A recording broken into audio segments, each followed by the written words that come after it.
For 3 decades, Johnny Carson presided over American late-night television with an unflappable, cool demeanor that became his trademark.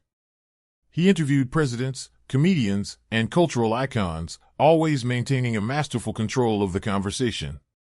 Yet, amidst the thousands of guests who graced his stage, there existed a rare category of individuals who could pierce that legendary composure. These were the women whose beauty was so profound, so utterly captivating, that they visibly affected the host himself. Their appearances transcended standard interviews, becoming moments of shared awe between Carson, his studio audience, and the nation watching at home. This is an exploration of the 8 women who, through a combination of physical perfection, charismatic aura, and intangible star quality, left the unshakable Johnny Carson genuinely stunned. The first is Bo Derek, who arrived on The Tonight Show not merely as an actress but as a full-blown pop culture phenomenon. Her appearance was a national event. With her now iconic cornrow hairstyle, sun-kissed skin, and symmetrical features, she embodied a very specific California dream.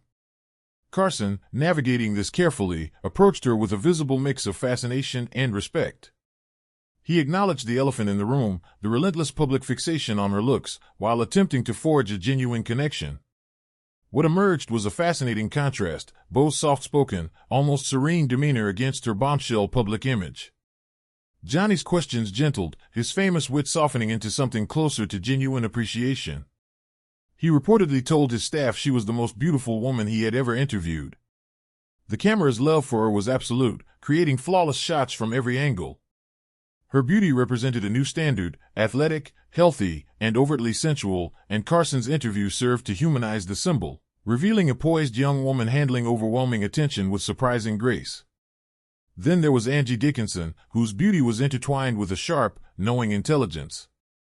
Her classic Hollywood glamour, defined by sharp cheekbones, a confident gaze, and, of course, her famously celebrated legs, was matched by a wit that could keep pace with Carson's own. Their on-air chemistry was amplified by a history of having dated years prior, adding a layer of unspoken familiarity and mutual respect. Carson visibly relaxed around Angie. He treated her not as decorative eye candy, but as a formidable conversational equal. She understood the rhythm of his show intuitively, able to banter, tease, and pivot from seductive to sincerely friendly in an instant.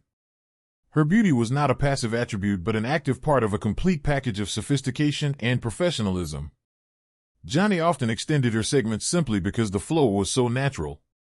He valued in her what he did in few others, the seamless combination of stunning looks, a quick mind, and an effortless, warm humor.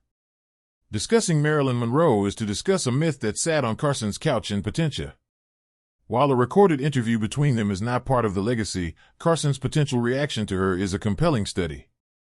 Monroe's beauty was a cultural force, a blend of platinum allure, breathy vulnerability, and curves that reshaped an era's ideal. She radiated a camera-ready glow that was both glamorous and tragically fragile.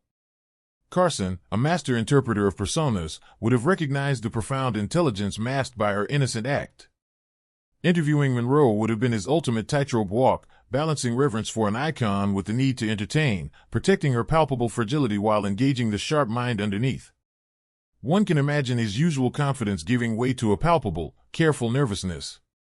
Her presence would have stopped the show cold, a living piece of Hollywood history whose overwhelming, almost supernatural beauty carried a profound and poignant sadness. For Carson, it would have been less an interview and more an encounter with a legend, requiring a gentleness and protection he was fully capable of but rarely needed to deploy so completely. In stark contrast was the radiant warmth of Doris Day. She represented the bright, wholesome ideal of American womanhood. Her blonde, girl-next-door beauty, complete with friendly freckles and a sunny, genuine smile, made the entire studio set feel lighter. Carson lit up around her. Her beauty was accessible, welcoming, and paired with an undeniable goodness. He treated her with a fond, protective respect, knowing audiences cherished her pristine image. With Doris, segments felt less like interviews and more like joyful visits. Her voice was as beautiful as her face, and her laughter was musical and utterly authentic. In a town often criticized for its pretension, Doris Day remained grounded. Carson appreciated this authenticity deeply. Her beauty didn't intimidate or seduce, it comforted and cheered. He reportedly told friends she was impossible not to love, and his visible affection for her made audiences love her even more. She was beauty coupled with benevolence, a rare and powerful combination that Carson held in the highest esteem. Audrey Hepburn brought a different kind of power to the stage, the power of quiet, mesmerizing elegance. Her delicate features, swan-like neck, and doe eyes defined a refined, European sophistication. Her presence commanded a hushed, respectful attention. Carson's humor would subtly shift into gentle, respectful teasing around her, and her soft, gracious reactions amplified every moment. He later admitted she was one of the few guests who made him genuinely nervous. This slight unsteadiness in the normally unflappable host was endearing and spoke volumes about her impact. She was impossibly polished yet genuinely warm, a paradox that fascinated him. Audrey made the talk show couch feel like a throne. Her beauty was not just physical, it was an extension of her grace, her humanitarian spirit, and an intrinsic, old-world class.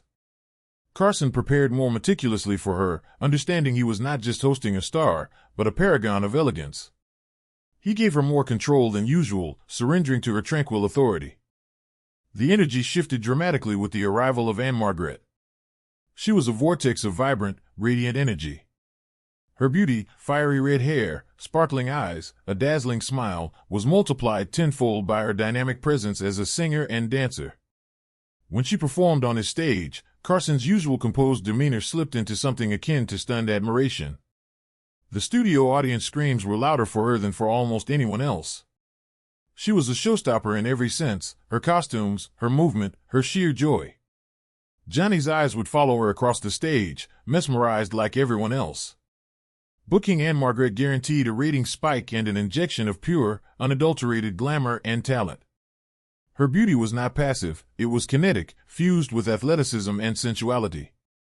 Carson later called her one of his all-time favorite guests, a testament to her ability to combine staggering beauty with undeniable, crowd-commanding talent. Jaclyn Smith represented the ideal of approachable perfection. As one of the original Charlie's Angels, she entered with instant recognition, but it was her demeanor that captivated Carson. Her beauty was classically American, symmetrical features, thick dark hair, a warm smile that lit up the studio. The unique appeal was her complete lack of pretension. Carson could tease her lightly, and she would remain relaxed and engaging, keeping the segment flowing effortlessly. She looked like an iconic beauty but spoke with the ease and kindness of a friend.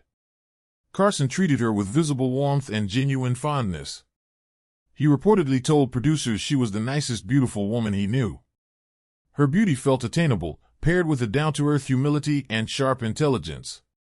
With Jaclyn Smith, Carson felt he was talking to a friend, not just interviewing a star. She proved that stunning looks could coexist with genuine kindness and substance, a combination he deeply respected.